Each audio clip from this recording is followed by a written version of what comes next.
తిరుమల కొండ సాధారణ పర్వతం కాదు, అది ఆదిశేషుని శరీరం అని మీకు తెలుసా? అవును, మీరు విన్నది నిజమే. ఈ భూమిపై ఉన్న ప్రతి పుణ్యక్షేత్రానికి కూడా ఒక చరిత్ర ఉంటుంది. అలాగే తిరుమలలో ఉన్న శేషాచల పర్వతం కూడా ఒక సాధారణ పర్వతం కాదు, అది ఆదిశేషుని అవతారమే ఈ శేషాచలం. వైకుంఠంలో ఒకనాడు ఇంద్రాది దేవతల మధ్య ఒక వాదన జరుగుతుంది. అది ఏంటి అంటే, సమస్త ఈ భూమండలం ఎంత బరువుగా ఉంటుంది, దానిని మొయ్యగలిగే శక్తి ఎవరిలో ఉంటుంది అని దేవతలందరూ కూడా శ్రీ మహావిష్ణువు దగ్గరికి వెళ్తారు.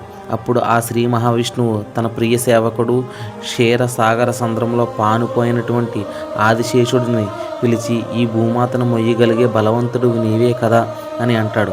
దానికి ఆదిశేషుడు ఎంతో వినయంగా, ప్రభు, ఈ భూమి మీ సృష్టిలో ఒక భాగం.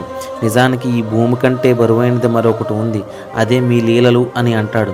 ఆ ఆదిశేషుని మాటలు విన్న శ్రీ మహావిష్ణువు అతని భక్తికి ప్రసన్నుడై, నీవు భూమిపై పర్వత రూపంలో అవతరిస్తావు. కలియుగంలో నేను భూమిపై అవతరించినప్పుడు పర్వత రూపంలో ఉన్న నీ మీదనే నివసిస్తాను అని అంటాడు. ఆ తర్వాత ఆదిశేషుడు వైకుంఠం నుండి భూమి మీదకు వచ్చి ఆకాశాన్ని అంటుకుంటూ దైవ స్వరూపంతో వెలిగిపోతూ పర్వత రూపంగా 7 కొండలుగా మారాడు. అదే శేషాద్రి, వృషభాద్రి, నీలాద్రి, అంజనాద్రి, నారాయణాద్రి, గరుడాద్రి, వెంకటాద్రి. ఇవి కలిపే శేషాచలం. ఈ శేషాచలం మీదనే ఆ శ్రీ మహావిష్ణువు కలియుగంలో వెంకటేశ్వర స్వామిగా కొలువుదీరి ఉన్నాడు. ఈ వీడియో మీకు నచ్చితే మన అకౌంట్ని ఫాలో చేసి ఓం నమో వెంకటేశాయ అని కామెంట్ చేయండి.